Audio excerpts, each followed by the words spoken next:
No, look, there's I always say I respect Terence Crawford. He's a very talented fighter, but he just win one big fight. If you see his record, he just beat one good fighter like Errol Spence is. Yeah. But other than that, I don't think he's beating other great fighter like Spence. He did a really good job with the Spence. He did like almost look very easy. But I'm gonna go with Canelo because he didn't hold Turkey's hand. It's two things that you can do with somebody bigger and stronger. You know, you can either try to push them back, you know, because 9 times out of 10, a strong fighter not used to going back. Canelo Alvarez responds to Terence Crawford's knockout streak by giving credit to his abilities. He admits Crawford performed impressively against Errol Spence, making the victory look easier than expected. Still, Canelo highlights that Spence is the lone truly notable opponent Crawford has defeated, raising doubts about the rest of his resume. Looking forward, Canelo assures that everything will be proven once they face off, keeping fans curious about the outcome. Are you tired of people asking you about Terence yet? No, look, there's I always say I respect Terence Crawford. He's a very talented fighter, but he just win one big fight. If you see his record, he just beat one good fighter like Errol Spence is. But other than that, I don't think he's beating other great fighter like Spence. He did a really good job with the Spence. He did like almost look very easy. But I knew Terence Crawford is a great fighter. But you never know in boxing. Canelo suggests that he already has a strong grasp of Crawford's style and technique, showing confidence in his preparation. He jokingly adds that Turki Alalshik will leave the arena disappointed on fight night since he'll be standing in Crawford's corner, making the event even more personal and heated. Now you're gonna be able to do about it come fight night. I know Turkey is in your corner, I promise you. but look, it's gonna be very difficult. He's gonna be so mad that day. Believe me. I see you. I see you. You see I see you too. Canelo's choice to spar with Jaron Ennis is viewed as a very smart decision. Johnny Ortiz explains that Ennis most closely resembles Terence Crawford's frame and skill set, making him an ideal partner. This gives Canelo the chance to study Crawford's rhythm, movement, and advantages up close while refining his timing and defense. At the same time, Ennis gains valuable experience training with a seasoned champion, aiding his own development. Ortiz calls it a rare case where both fighters benefit, showing the strategy behind the move. Makes sense, and it's definitely a good experience for both. Eddie Reynoso and Canelo, shout out to them because now it shows that they serious with a real game plan, and Boxi, to me, everybody's a perfect opponent. I wouldn't say opponent, perfect sparring partner to have to replicate Crawford because they both switch hitters and stuff like that, and they got dog in them and reflexes for sure. So it shows Canelo serious, and on Boxi, to be able to spar a Hall of Famer, top tier guy, it gave him great experience, and you could tell he really wants it. It's a sport where Boxi is getting an opportunity to spar a Hall of Famer. Who cares? In reality, what the fuck loyalty does Boxi owe to Crawford when it comes to the sport of boxing? I mean, Crawford didn't do shit even back while Boxi was trying to get his opportunity when it was Spence and Crawford. Every time Box's name got mentioned, you heard the bug clowns be like, oh yeah, he don't deserve it. Oh, who did he fight? Oh, who this and that, man? I ain't trying to hear that shit. It's like different shit that you need to be woke up outside of boxing. Boxing is a sport. There's shit that we need to really come together. I didn't see y'all come together like 5 years. The bug clowns, because it's real fans. The bug clowns is bashing PBC. Everything Boots. When you bring up Boots' name, putting him down, I didn't hear like, oh yeah, instead of fighting Canelo or fighting this person. Jose Benavidez emphasizes the importance of Canelo Alvarez bringing in Jaron Boots Ennis as a sparring partner. He explains that Ennis reflects Crawford in many ways, including body type, movement, and style.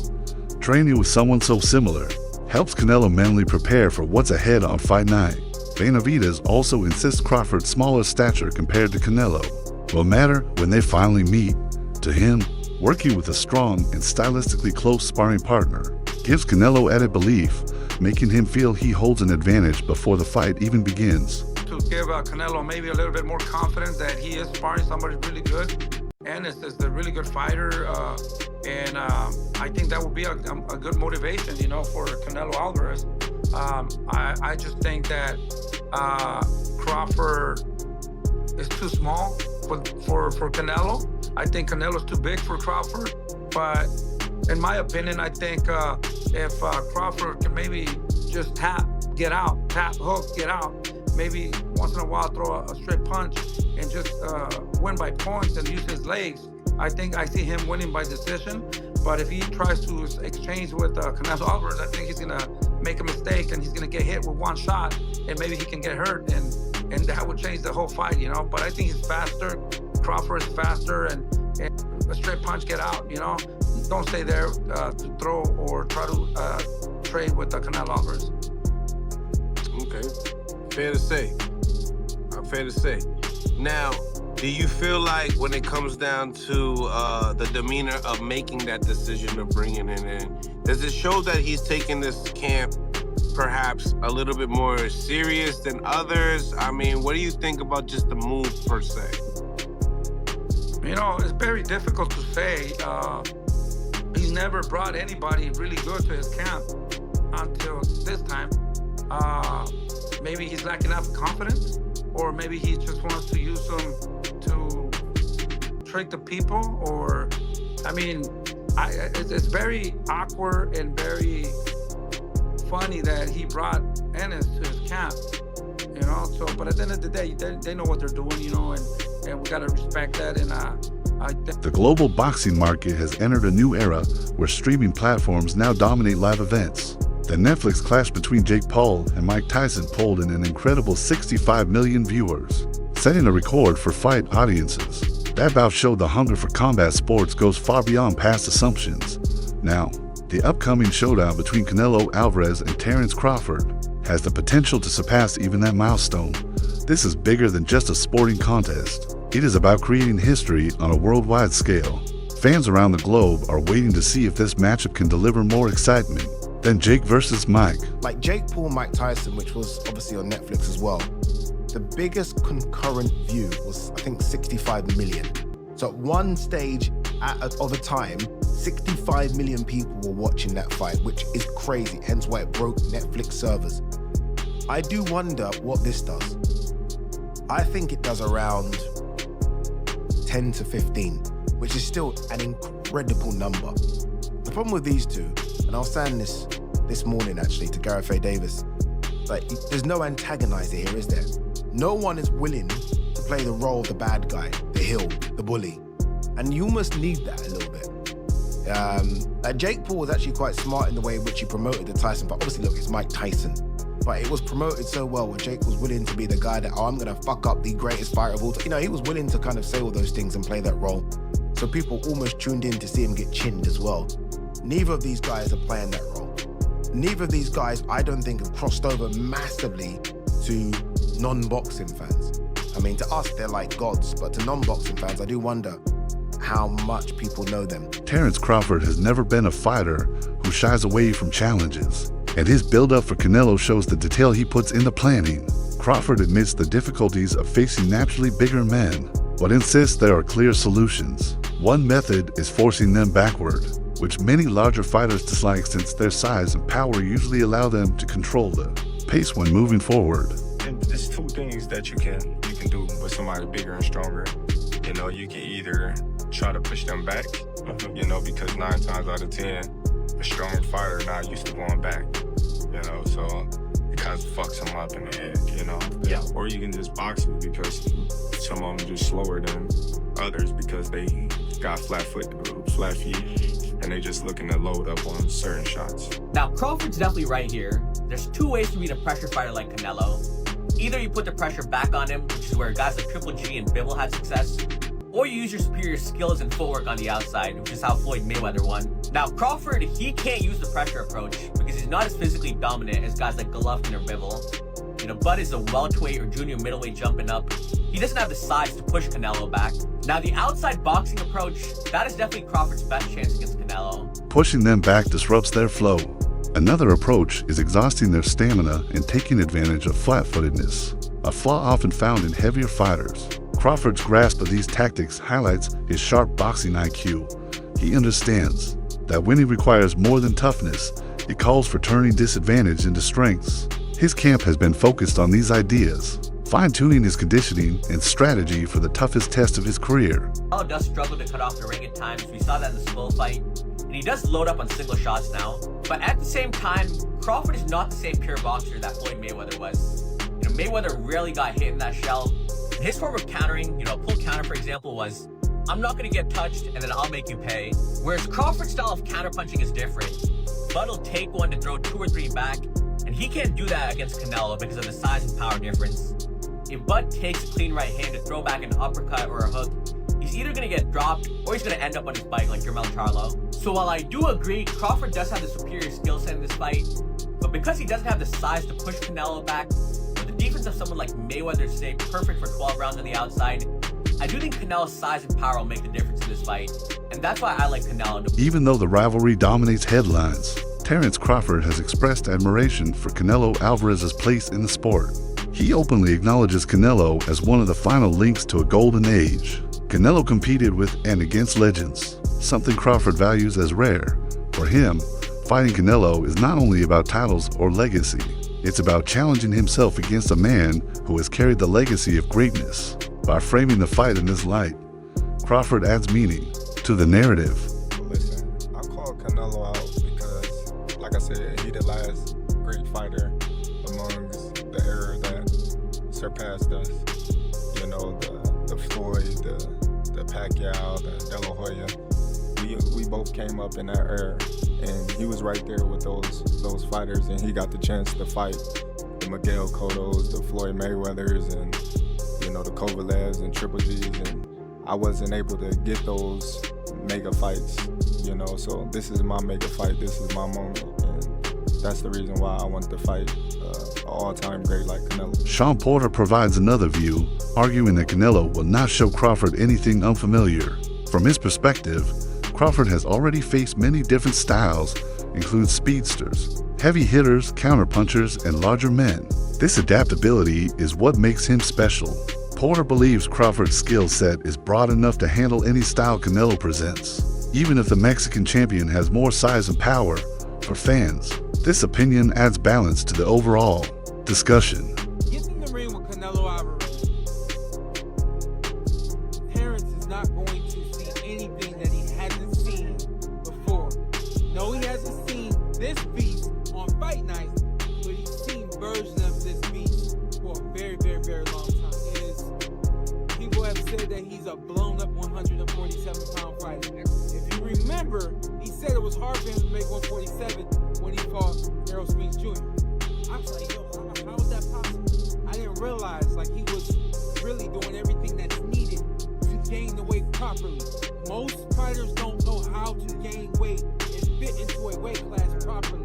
He's done that. Antonio Tarver analyzes the matchup in terms of risk, stressing that Canelo needs only one clean blow to change everything. He notes that Crawford may be more active and technically polished, but Alvarez's punching power is the great equalizer.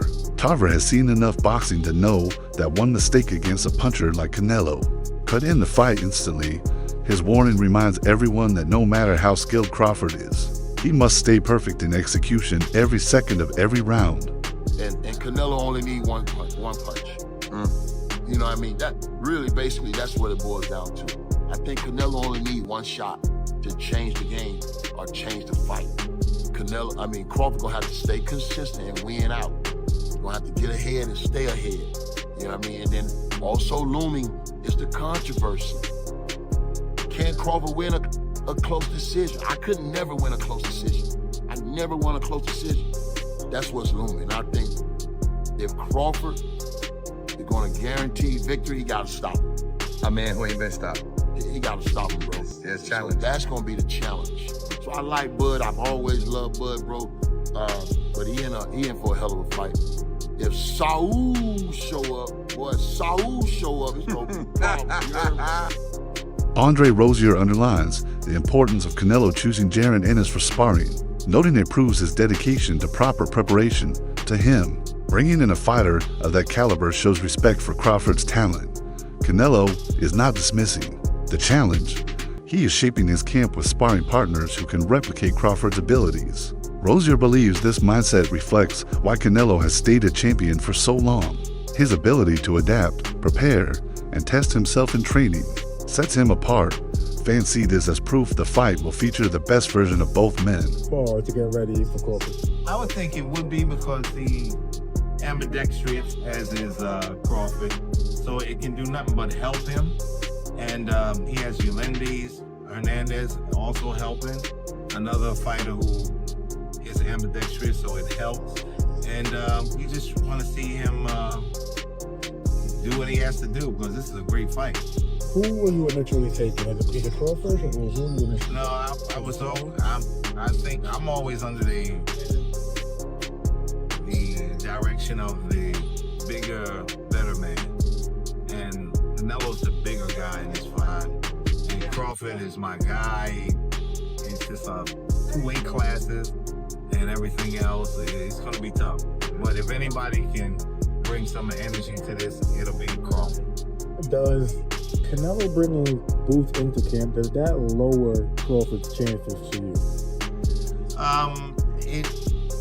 It doesn't help. I'll tell you that much. It's a very, very astute move to bring someone who switches from lefty to righty. Big, strong young man, very fast, capable punching power. It's going to be a help.